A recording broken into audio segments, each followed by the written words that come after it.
So hello again. We're going to continue our discussion about JavaScript, and specifically we're going to discuss objects and the way that the object mechanism in JavaScript works. And we're going to discuss synchronous programming mainly. Also, I want to show you something which is was left from last time, which is the idea of implementing an abstract mechanism such as abstract memoization in JavaScript. But this is going to be towards the end. So let's start with our objects. First of all, we're going to write something which we've written before and see what's happening there. Some of our examples are going to be in Node, some are going to be in the browser, depending on what we are doing. So first things first, let's say we have an object, right? So we have an object O, which has a name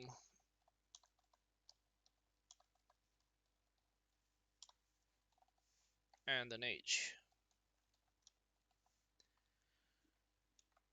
Right, and we've seen that objects are lists of key value pairs, and because functions in JavaScript are also values, some of these values can be functions, right? So in a key value pair, I can have a function, and this is the simplest definition of the object I can have. Um, Something which is left to discuss somewhere today is the fact that what we're writing here is a function defined with function. Um, And the question becomes, is there a difference if I use an arrow function instead of this? And there is a subtle difference, and we're going to want to talk about that.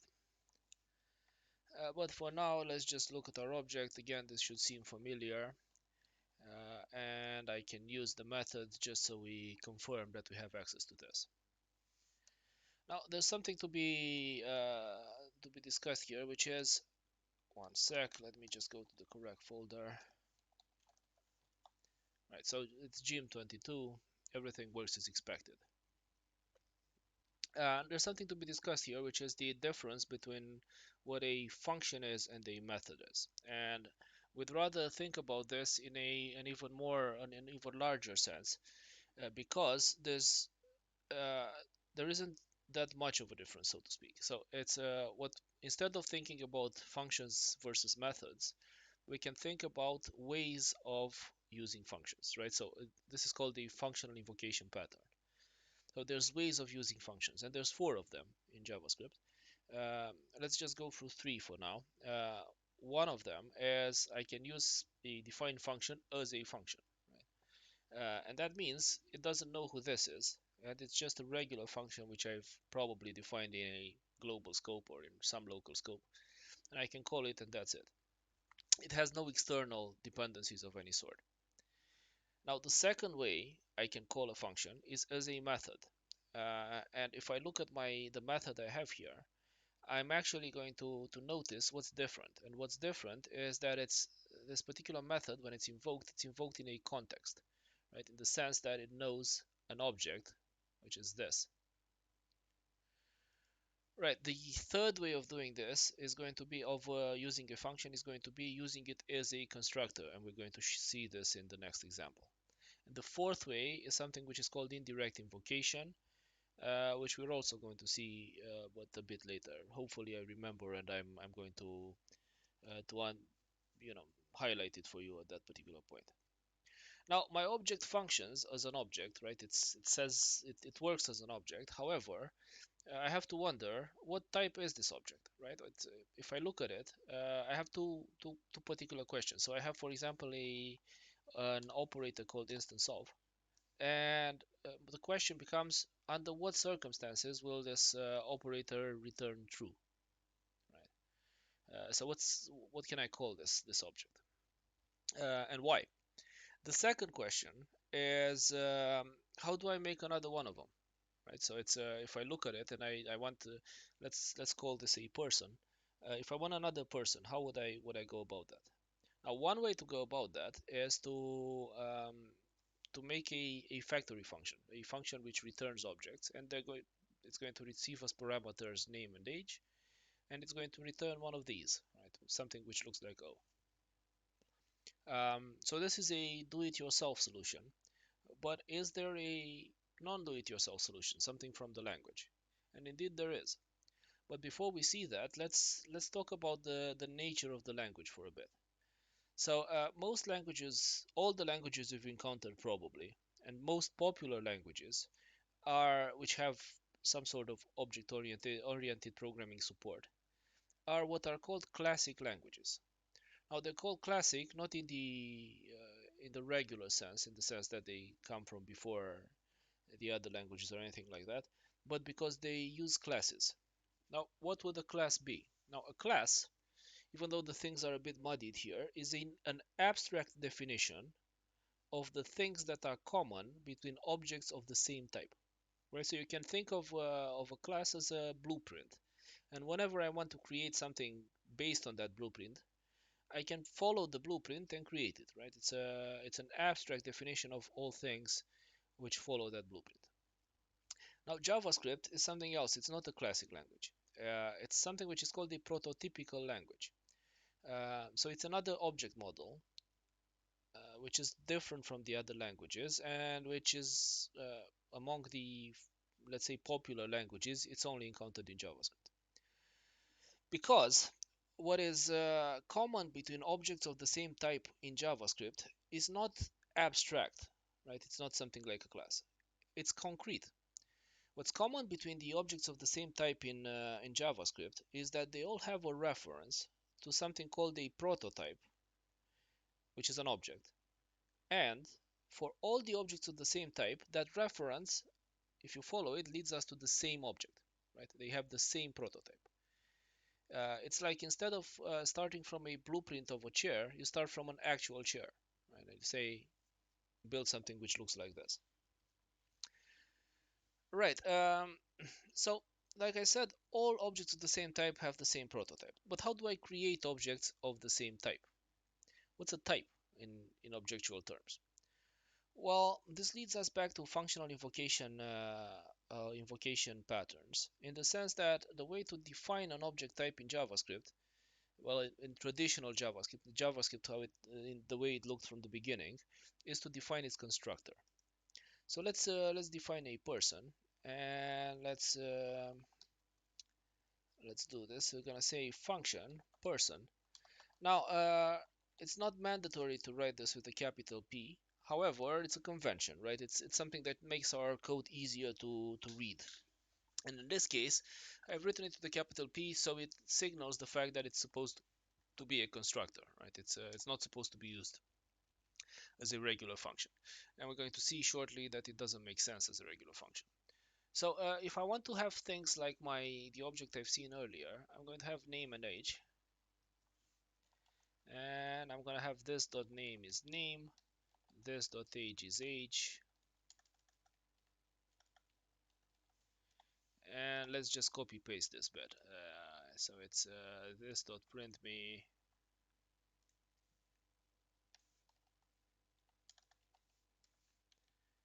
is function. Right.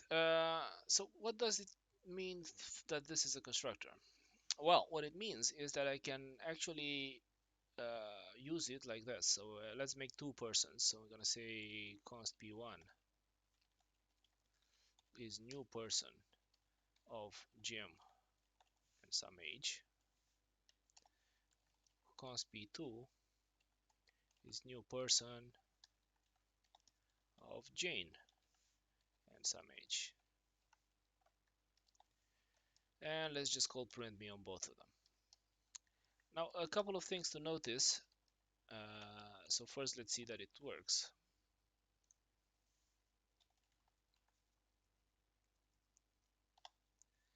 Right, it works, which means I was able to create two similar objects which have the same type, the type being person. Yeah, that's just because they were created with person as a constructor. So this is one way of creating objects in JavaScript. A couple of things to notice, like I said. One thing to notice is that each of my persons is going to have their own copy of this function. And this may or may not be what I wanted to do. Now I said that my objects actually have something in common, the same object. And I can actually see this object. Let's put it a bit lower. console log. I can see it by inspecting this property. Now this property looks a bit strange, but that's because I'm not supposed to use it directly. If I want to, so I can't write to it, for example. If I do want to write to it, I can use another property which is just called prototype. Right? I can see it's an object. Now, what's the deal with this prototype business? Well, the idea of the prototype model for objects is that I can do a bunch of things I couldn't do with the class model. So first of all, whenever I try to access something on an object, such as like this, right? If I want to access the name property, I am going to go through the keys of that object and see if the key is present within the keys of the object. Now, what happens if I don't find the key, however, is interesting, because if I don't have to find the key, I'm just going to follow the prototype reference I have and search for the key on the prototype. If I don't find it there, I'm going to look on the prototype's prototype and so forth. In our particular case, our persons have as a prototype something which is an object of type object, and that one has as a prototype something of a null thing. The reference to the prototype is null, which means whenever I get to that, I'm going to stop. Now to see that we're actually accessing stuff from via this prototype chaining mechanism, I'm just going to log p1. One sec. I'm just going to log p1, and this is low-key interesting because I'm going to see that p1 is printed in some fashion, and the question becomes, who prints it, right? This looks like a toString representation of some sort. Now, obviously, if I look at my person, I don't have any sort of function which gives me, I have printme, but printme wasn't called. This doesn't look like printme. So toString was actually taken from the object type, right? It is an object type, and that's the most abstract object, so to speak, which does have a toString method. Right, so this is our simplest object. Before we continue, let's see. We're generally not going to use this syntax now, but the syntax is relevant because this is how things actually work, right? In the sense that in modern JavaScript, I've gotten a few extra keywords, and those keywords are class and extends and so forth. And while it's more comfortable to use them, it's easier to reason about, to look at our code and understand what's happening using them. They don't actually exist. They exist just as a syntactic sugar, just as an alternate syntax. But what's happening behind the scenes, it's what we're doing here.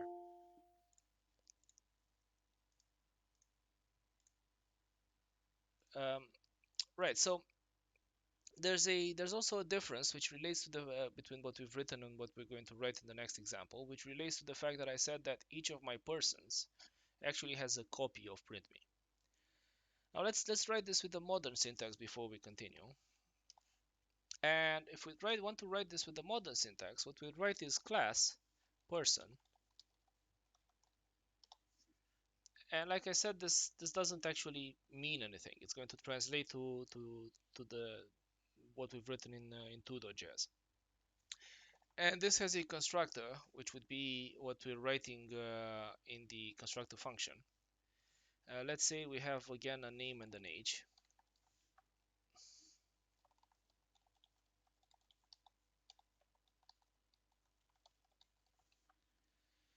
And it can have a series of methods.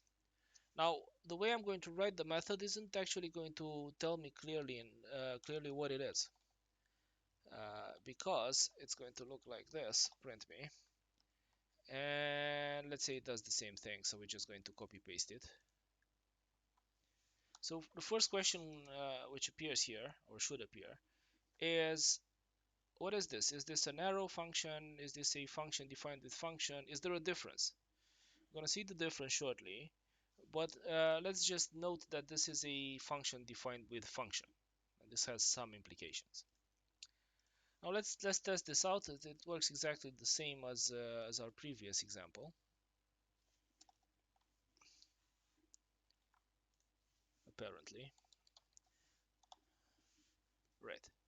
There is one difference which isn't visible here, which is that P1 and P2 don't actually have their own copies of printme, right? Because printme isn't actually either on P1 or P2. Let's just write P1, for example.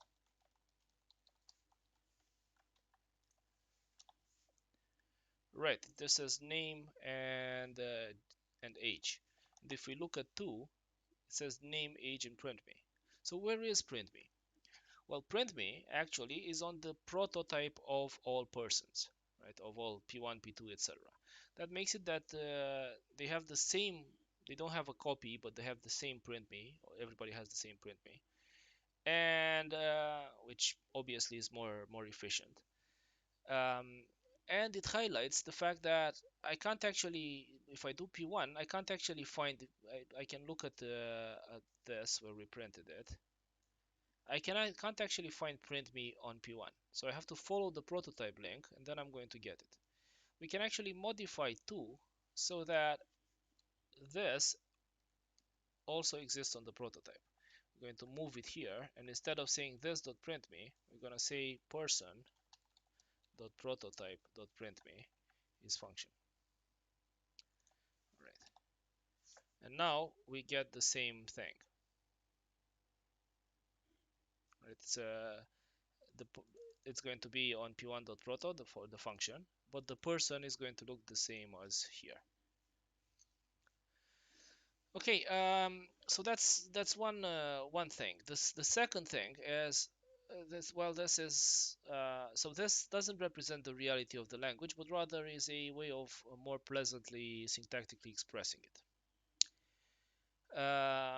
Now we need something else from our object-oriented language course, so to speak, in the sense that we probably want some sort of inheritance, right? It's we want to be able to inherit something from another type. So let's try this out. Let's try it out in the old way and the new way, and you're going to see. So in this example, we've not really seen the advantages of writing in the new way. It's not all that concise, right? It's not a big difference.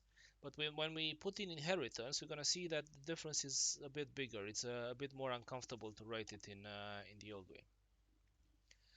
Um, Now, so let's say we have function let's call it parent type, and let's have a something an a. So I'm gonna say this dot a is a, and let's have a child type of b.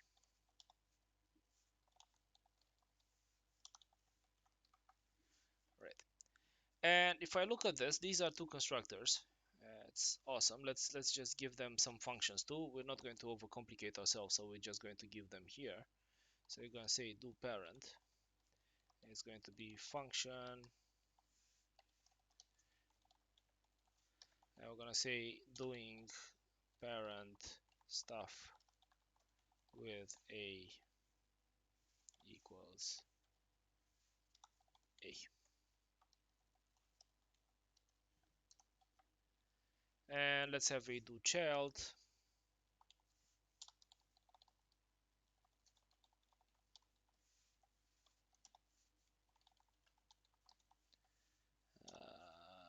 Okay, so doing child stuff.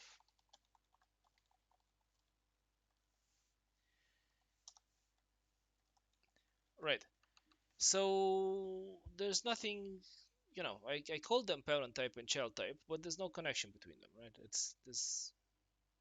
There's nothing connecting them. Now, if I do want to connect them, what I can do is I'm going to say child type dot prototype is new parent. Now, if I put something in this constructor, what's going to happen is that this value is going to be common for all child objects, right? But what's common, if child inherits parent, what's common between children is that their prototype is of type parent. Okay, so now I can make a child,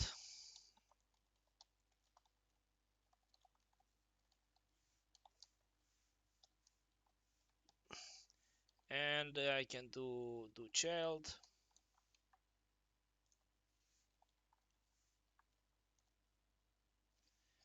and I can do parent,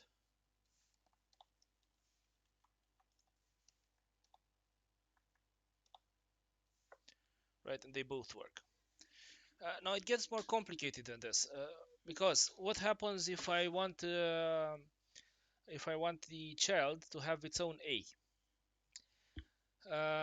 Well, I have to actually invoke the parent constructor on the child object, right? Because what happens with new, with this invocation pattern, is that I actually create a memory area and I run the constructor over it. And fortunately, I have a memory area, but I don't actually know how to construct a.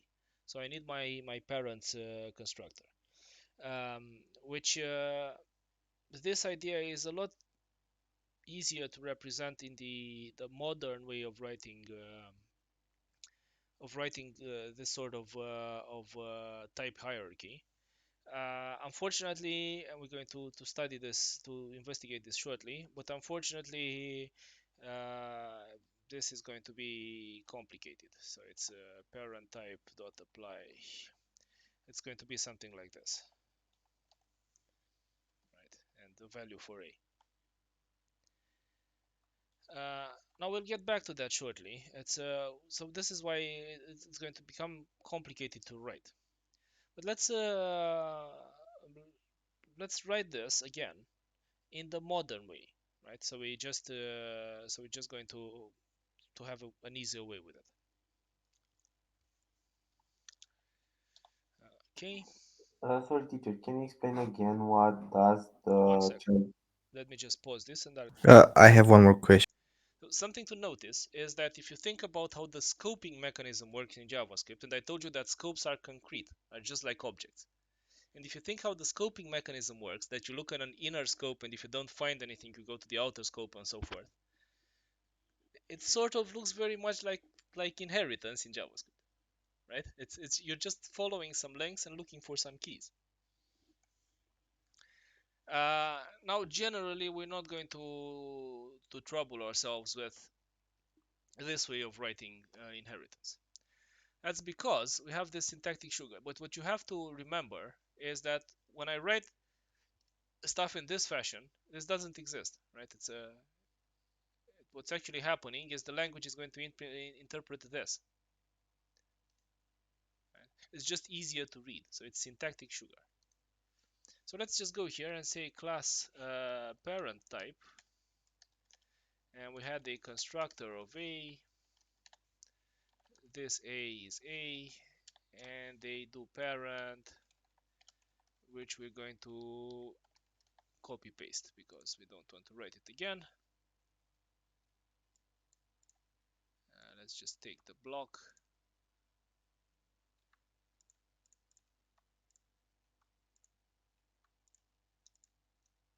Right. And now, if I want to inherit, I don't have to specifically make a prototype. What I can do is class child type extends parent type,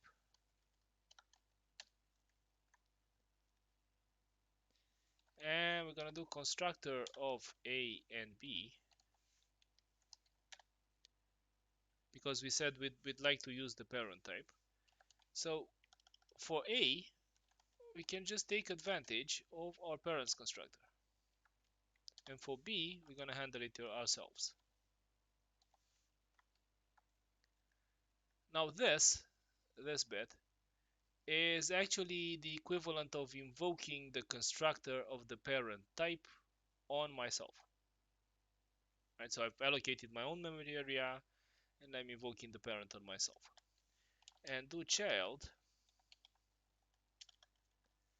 Um, let's just do this with A and B.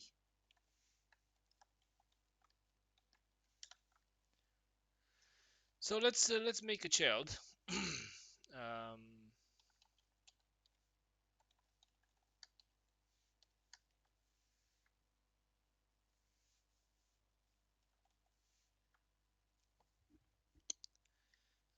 let's give it something 1 and 10,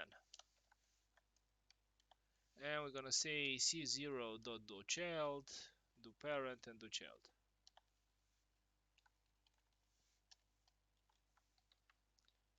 Right. So let's notice something else.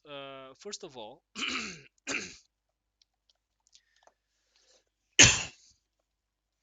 we left something unexplained. I said there's four.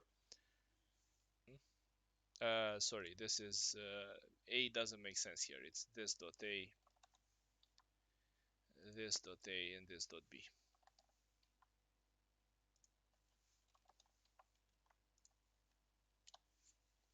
Right. So this works. There's something which I left unexplained, which is I said that there's four ways of evoking functions. Right. So it's I have functions which we've already seen frequently. I have methods. I have constructors. And this is what's actually happening here as well. And I have something which is indirect invocation or something. Now let's connected to this, we've also left to discuss the difference between functions defined as arrow functions and functions defined as regular functions. So let's see something strangish. So first, let's do console log c0 do child. Right. Well, it says function do child. Now, what would this be? Well, this actually is an object.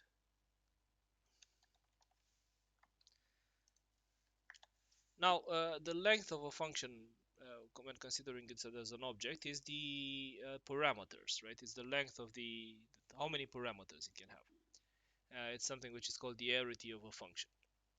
We don't really care about this. What we do care about is we can do something like this. Let's see what happens to functions. So I can do c0.doChild, but what if I do something like this?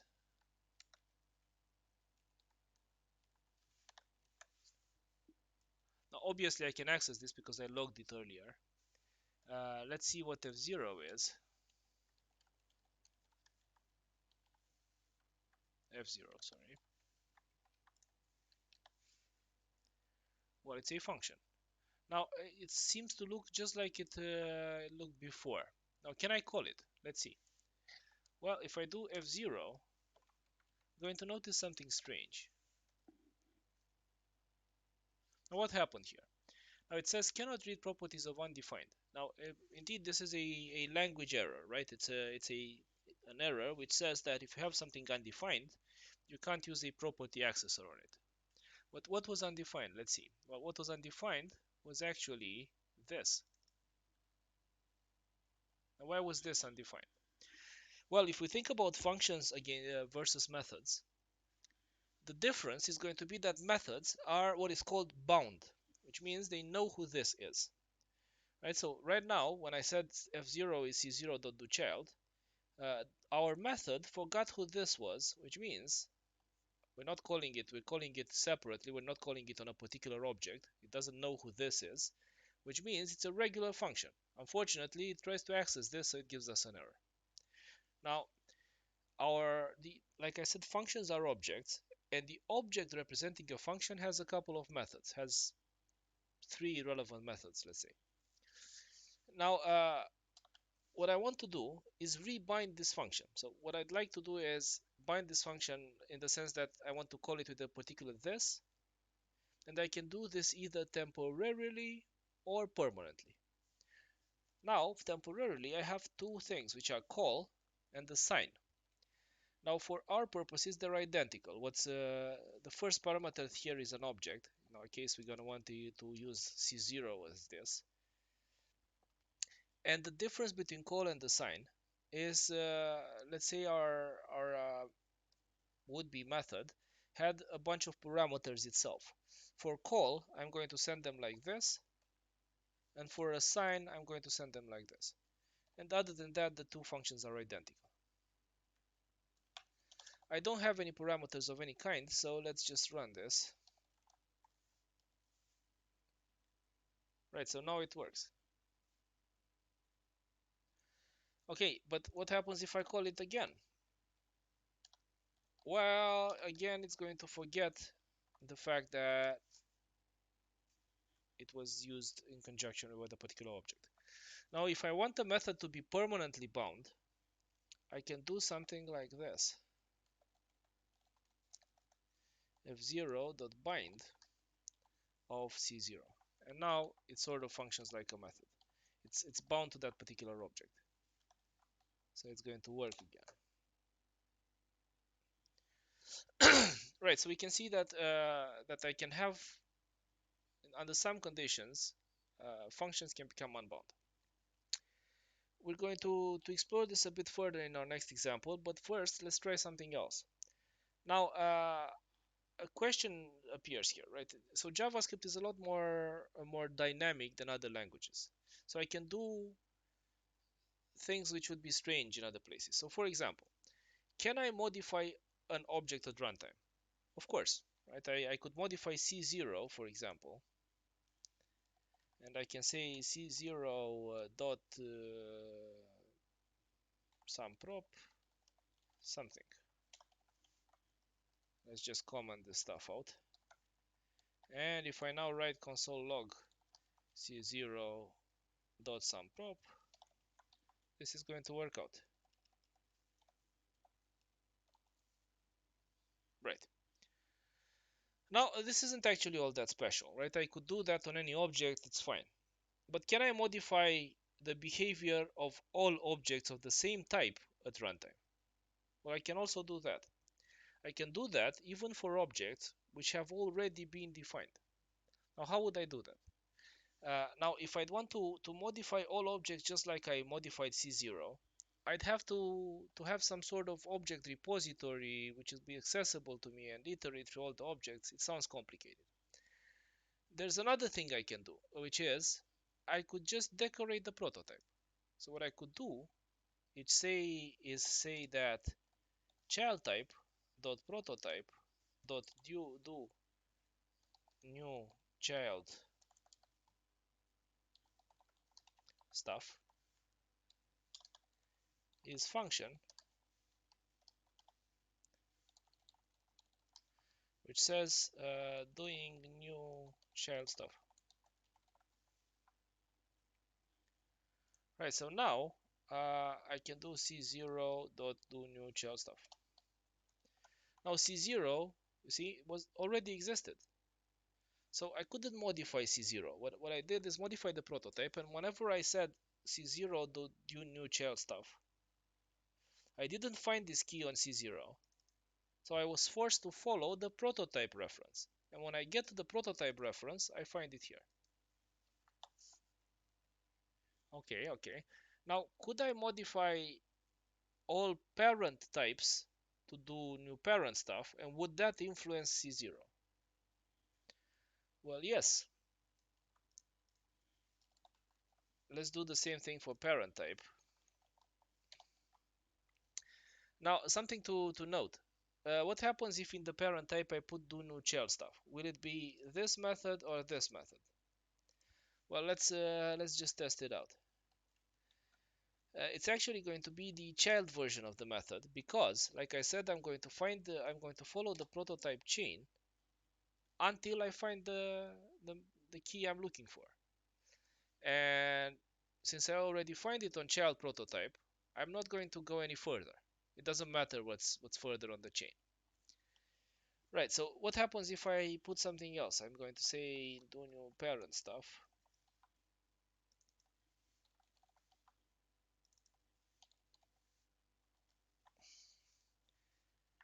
And this time it's also going to work. Now what happened here? Well, I looked on C0 for the new parent stuff. Nothing.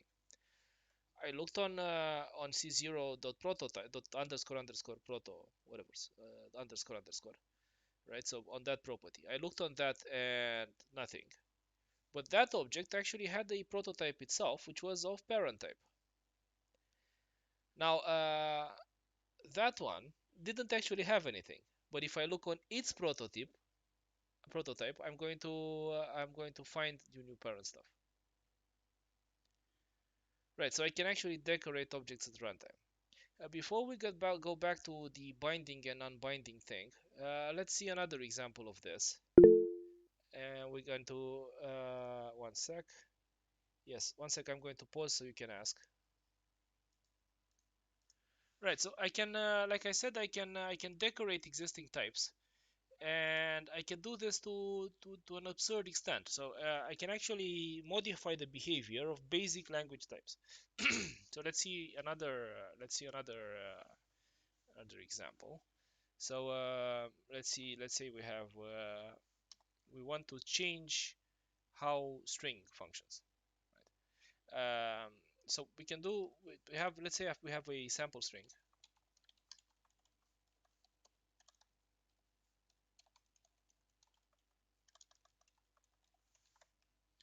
and we want to create a relatively useless method, which is going to give us the um, the first letter of the string. It's pointless, but we just want to see that we can do it. So what we're going to do is going to say string.prototype dot initial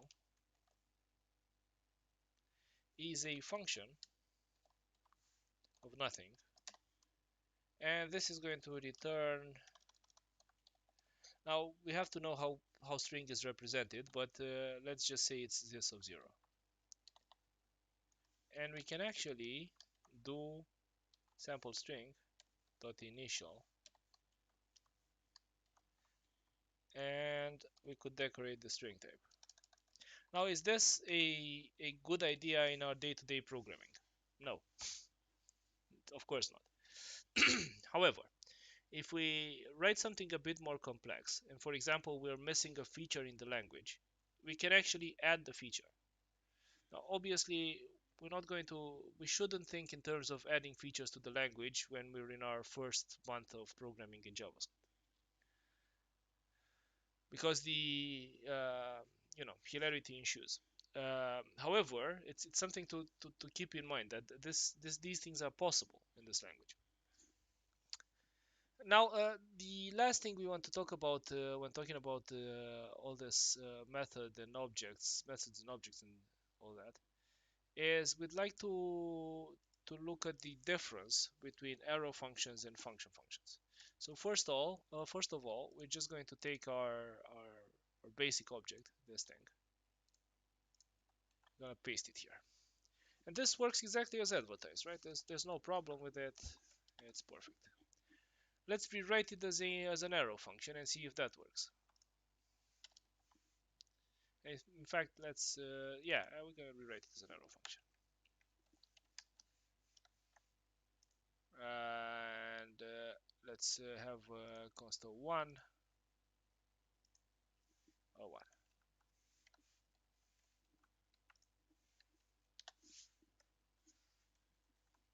Right. So this doesn't quite work. Right. Uh, the Let's see a problem. So it's a 1 dot print me. Yeah, it's perfect. Yeah. Let's see how we could break the other one. So we can't break this by just changing something. We have to declare a function inside the function. Right? So let's see that. So function, which does let's say const f is function, and let's do that. Right.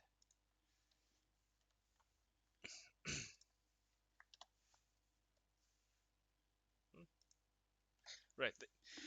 Now what's happening here is, you notice I call this, right? I call f, And the problem is that a function defined with function, what the function defined with function does is it gets its this from the place where it's called. And if you think about it, what I'm actually doing here is I'm calling it as a regular function, right? So I'm basically in the situation I had earlier. So this means my function is now unbound. Now how would I fix that? Now typically there's a, let's say there's a design pattern for this. So the first thing I might do,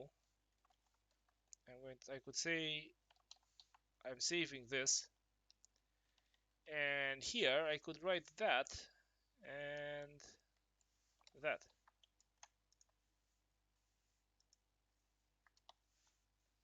So now it works. Yeah, but this doesn't quite seem like what we wanted to do. Now what else could I do? Now I could actually bind it,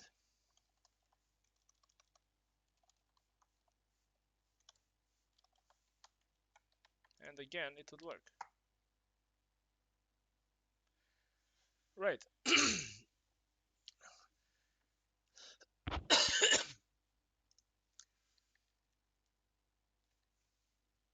One sec. Let me just pause for a sec. Let me look at. Right. And it should work with an arrow function. Let's see if this works. I don't know why we didn't get it last time. Right. So the last thing should be this. Yeah. So it works with an arrow function as well. Um, that's because what's happening is the difference. So there's the difference between functions, and arrow functions, which is functions defined with function actually get their this from the way they're called, right? From the place they're called. Which means I can manipulate this so they're called in a way in a place where they don't no longer know where this is. Now arrow functions actually have lexical this, which means they get the this value from uh, the place they were defined in, which means it doesn't matter where they're called, they're always going to know who this is based on the fact that this existed when they were defined. Uh, this has some interesting consequences when we're going to get to components, because if we write things as arrow functions, they're going to stay there and know who the component was. If you write them as functions, they might become unbound. There's a bunch of situations where they become unbound and they have to be manually rebound. You can have to do bind on them. So this would be the difference. The second notable difference is that we've seen this invocation pattern, right, which is as a constructor. This only works for functions defined with function. So to go over them again, I have a bunch of invocation patterns. So I have the function invocation pattern, which is a way of calling a function, the simplest way of calling a function, which isn't aware of any context. Then I have methods, constructors, and the indirect way of you invoking something is this one, with call or with apply, which is in a context, right? It knows who this is, but this is explicitly given to it, right? It's given as a parameter. Right, so this would be our little tour of objects. Some other things to note though. This is the way of, this is the, let's call it the simple way of looking at objects. But assuming we write libraries or something of the sort, we're probably going to need a more complex way of as well. For example, one sec. For example, we noted that underscore underscore proto underscore underscore is actually really the only property. What would that mean? I'm going to get to your question shortly. Let me just go through these a couple of things. Now, if we look at Mdn Object, right, so the documentation for the object type itself, we're going to see it has a bunch more things than we'd expect, right? It has defined properties and so forth. What we're actually doing here when we do, let's say, when we do name is gem, is defining a property. This is the simpler way of doing it. It's the default way. But we can actually define them explicitly as defined properties. Define property. And this will allow us to give it some characteristics such as writable, right? So that's how I can get do a property which isn't writable. Now, when talking about properties, they have a bunch of characteristics. One of them is writable, right? So if it's constant basically or not. But the other one is if its type is writable, which is the idea of being configurable. Now, I might want for an object to be, if I wanted I want somebody else to not be able to modify it. I can actually do one of two things, which are seal and freeze. And think about it like this. So seal on an object makes its properties non-configurable. Right? So I can't actually change the type or the fact that it's writable on a property. I can't actually add new properties, nor can I modify the prototype. Whilst freeze actually makes my object somewhat immutable, so I can't change the values of the properties. Right, so now I'm going to pause and take some questions. So this would be our basic discussion about objects. Now something else which we want to talk about is asynchronous programming. And this is going to, we can't get away from it, right? It's going to be something which we'll fundamentally have to deal with. Now we're going to write these examples in the browser, both for variety's sake and because it's easier to handle events in the browser. So let's first, before talking about the solution, let's see what the problem is. And let's see how the problem, so it's a.html. Let's see how the problem might appear, right? Why would I get here? Why would I get to this to this point? So having some sort of HTML, oh come on, having some sort of HTML which has this head and the script. Let's imagine we have a function. No, let's imagine we have a variable which is called x, which doesn't have anything in it, and we have a function f, which is supposed to populate x, right? So it's going to do. We wanted to populate text, but we wanted to populate text in a specific fashion. Let's just put text inside the function actually. So we want to use something which is going to simulate set timeout, which is going to simulate a long-running operation. Now, what would the long-running operation be? Now, sometimes in my programs, in my software with graphical user interfaces, I have to do stuff like archive a file, read a large image, make a web request, etc. Now, these have a couple of characteristics. I don't necessarily know if they'll succeed, and I don't know how much time they'll take. Right. So there's two ways of treating this problem, and let's first write something. We're gonna say so set timeout runs a function after a particular time. I'm gonna say x equals 100, and we're gonna run this after 1 second, and then we're going to return x. This code doesn't work. Just as a fair word of warning, is f, and we're going to console log x. But let's see what the problem is. Let me just open this in the browser.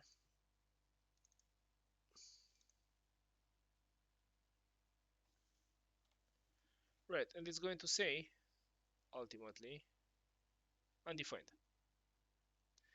Okay, so what happens here and what's the problem? Well, what happens here is I'm running into this choice, right? It's a trade-off. And depending on what language you're looking at, you're going to get one choice, one variant or the other.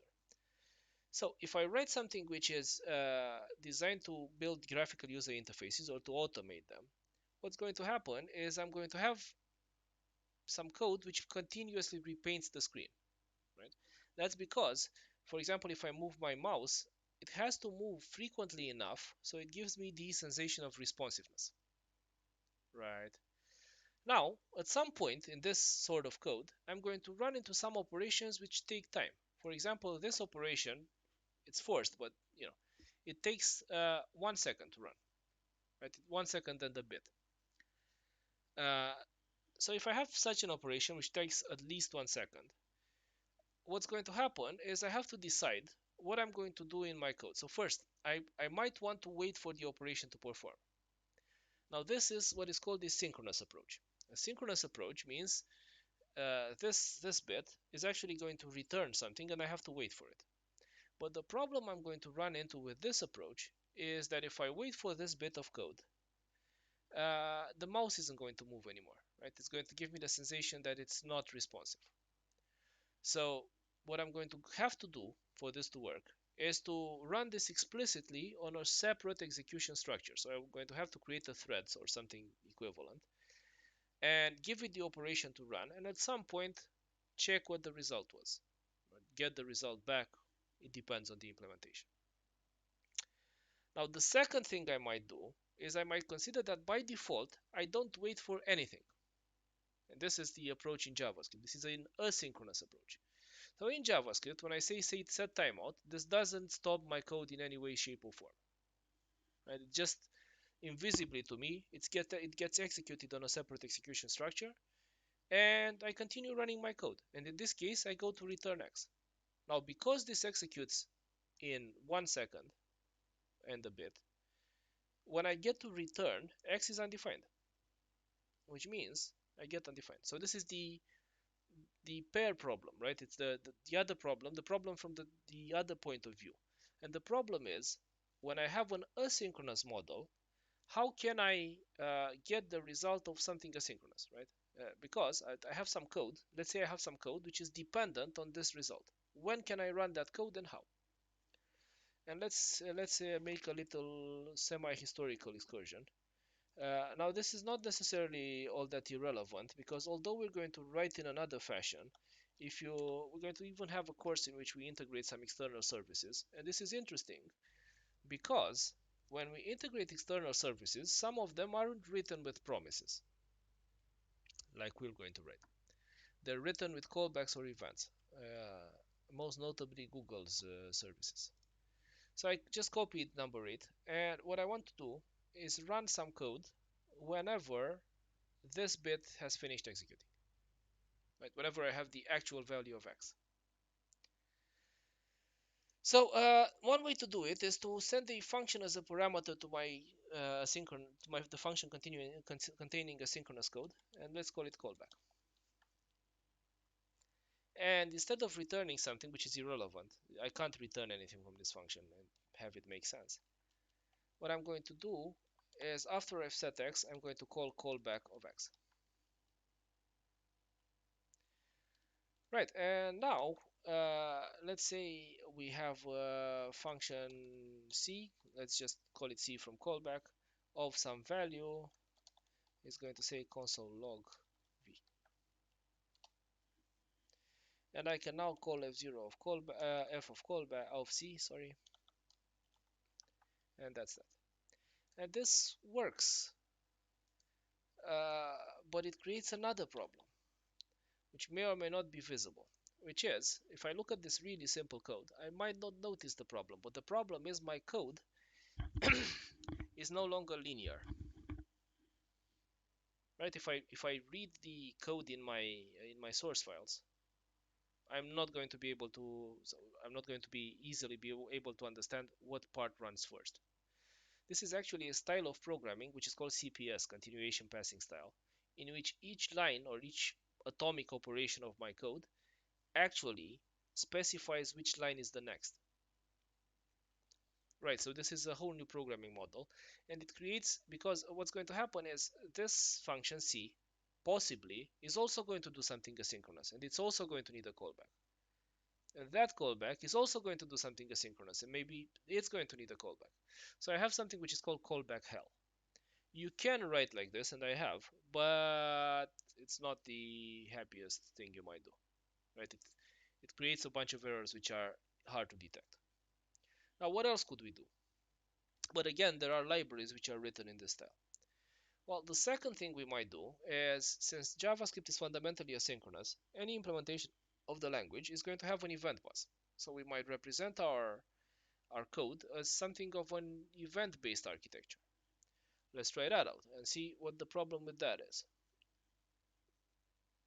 Again, this is something which you might find in the wild. And again, we're not going to write like this. Although we are going to use events copiously, it's not going to be in this fashion. Right, so it's not longer going to be f of callback. What's going to happen is whenever this finishes, we're going to launch an event. So we're going to say let e is new event, which is something which we can easily do in the browser. We have an event type, let's call it task complete.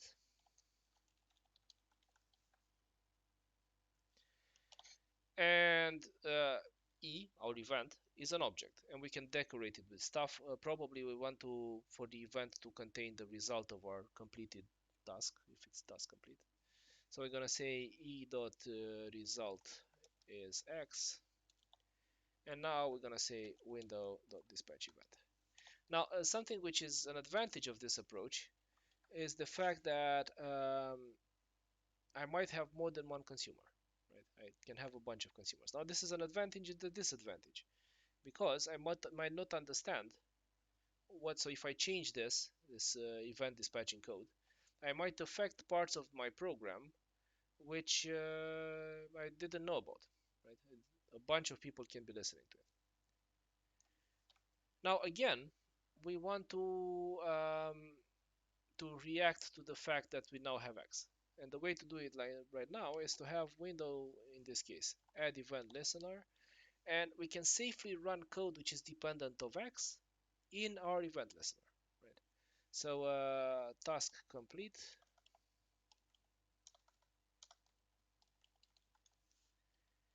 and here we have to have an event handler,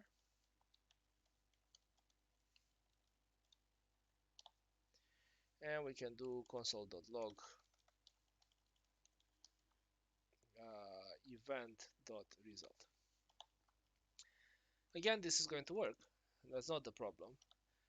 But we have code which is arguably even more complicated than our CPS code. What? E.result.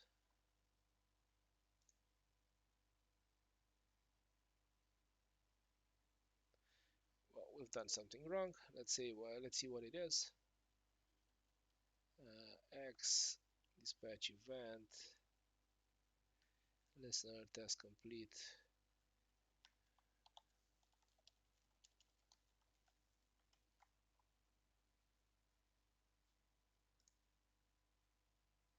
Oh, we forgot to call our function. Sorry.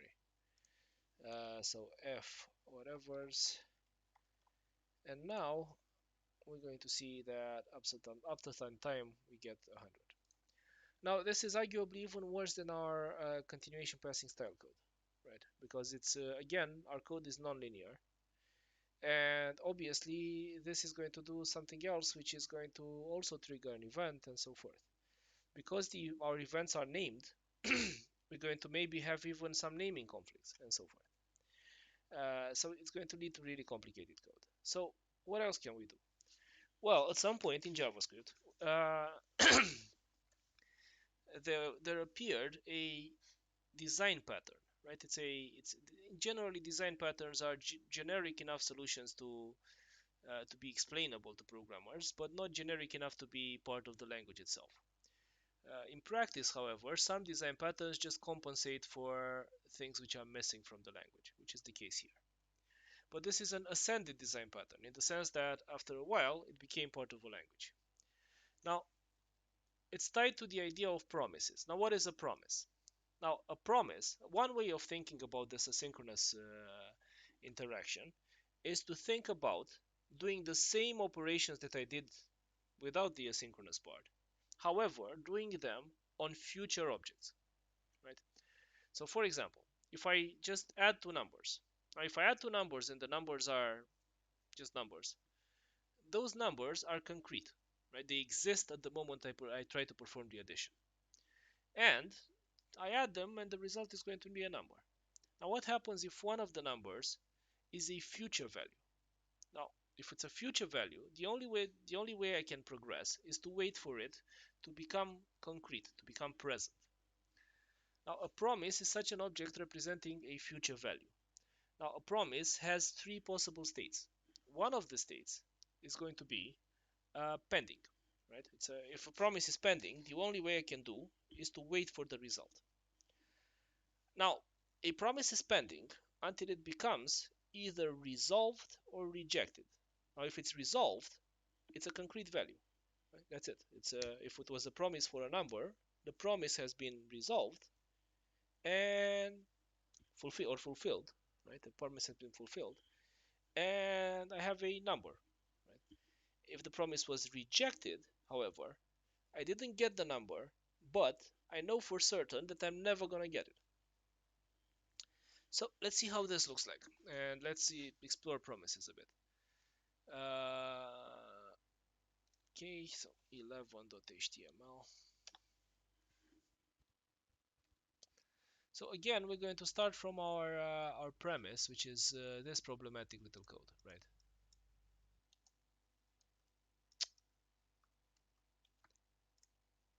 And see how we might represent this in terms of promises. Now, promises are objects, and they're objects with a special shape. So let's say that this function f, let's call it f0 for future reference, and let's say this has to return a future value. Now, how would that go? Well, if I want to work with promises, what I'm going to get is return new promise, which is an object. And the promise object is always constructed in the same form, such as it's constructed based on a function, and the function has two functions as parameters, so which are resolve and reject. And inside the promise, something asynchronous happens. It doesn't matter. And what I must do is to actually call resolve if the promise is resolved and reject if the promise is rejected. So in this case, I'm just going to do resolve of x. Okay, so this looks even a bit more complicated than what we did before. So let's see what the advantage of this is. So first things first, a promise itself, so the object, the promise object, actually has two methods. One of the methods is called then, and the other is called catch. So let's do this. So we're gonna say f0, and we're gonna say then,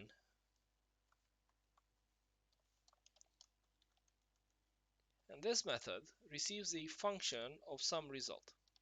And I'm not going to get into this function. I'm only going to get into this function if the promise is resolved. Conversely, I'm going to have another branch here because these are chainable. And I'm only going to get into this function if the promise is rejected. As an aside, you should use console warn for errors because console log doesn't guarantee that it's written when you ask the browser to write it. It's written when the browser has time, so it's a bad idea for errors. Okay, so let's see, first of all, if this works. And what do you know?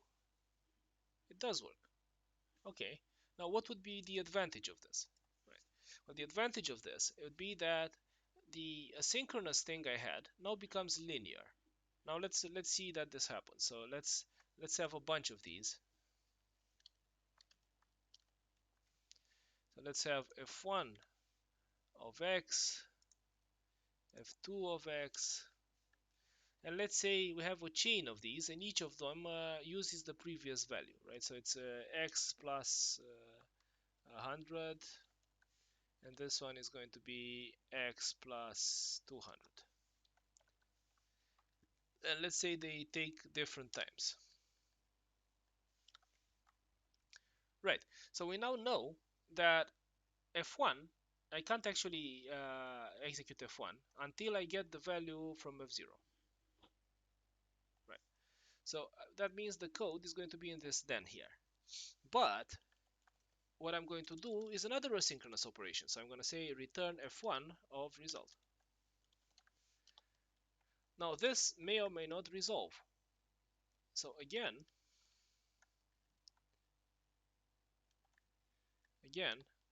I can say if it resolves, I'm going to do f2 of result. And then if that resolves, I'm just going to log the result. Now some things to notice. Third things to notice is I have only one catch. So if either of these fail, I'm going to go to the catch. Second thing to notice is that I can chain these, and if I chain them, it looks somewhat familiar, right? So it's linear. I can read it linearly, and it sort of looks like exception handling code. I will get back to that in a bit.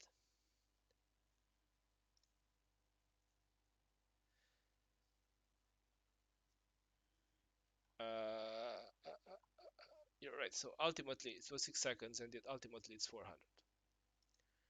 Right. So because it looks like exception handling code, so this is not incidental. We can actually um, JavaScript has an exception handling mechanism. We're going to see it shortly, and I can actually use it with promises. And I'm just going to show you this, and we'll stop so I can take a few more questions.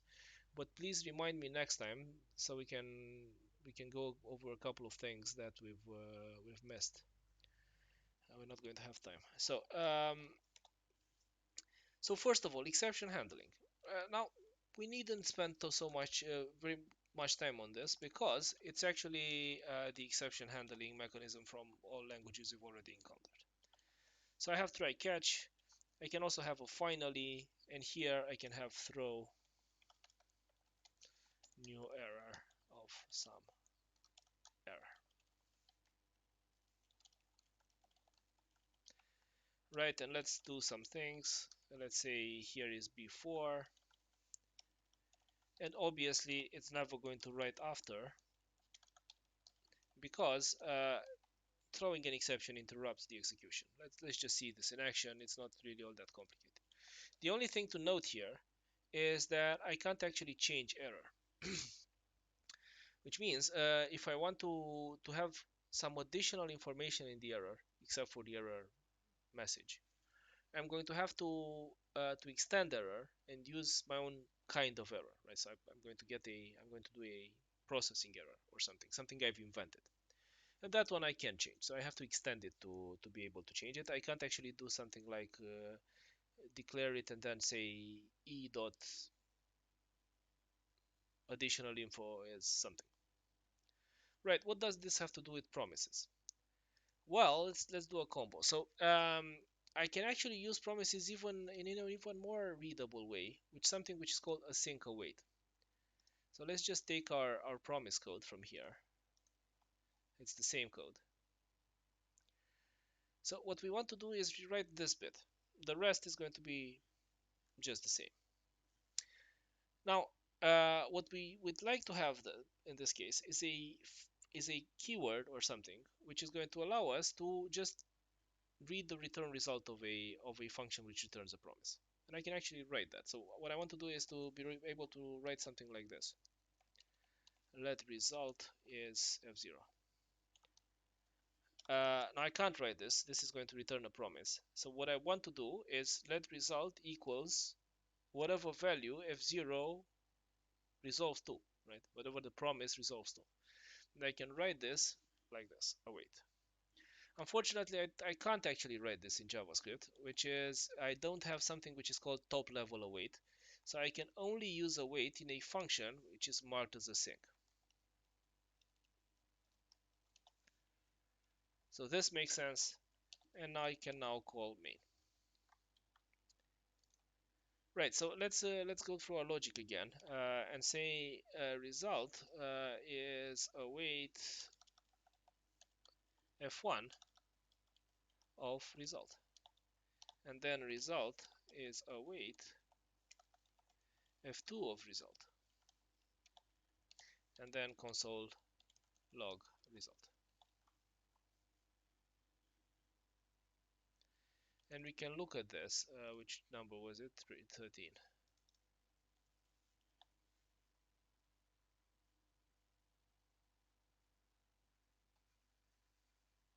And it ultimately works. Now, what about the try catch? So there's something missing here, which is what happens if any of these rejects? Well, we can represent this with a sync await by just a try catch block.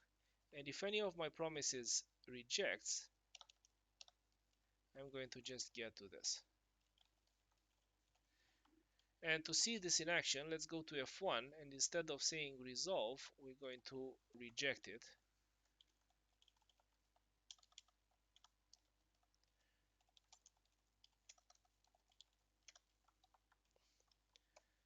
Right? And if we do this right now, it's actually going to write no can do.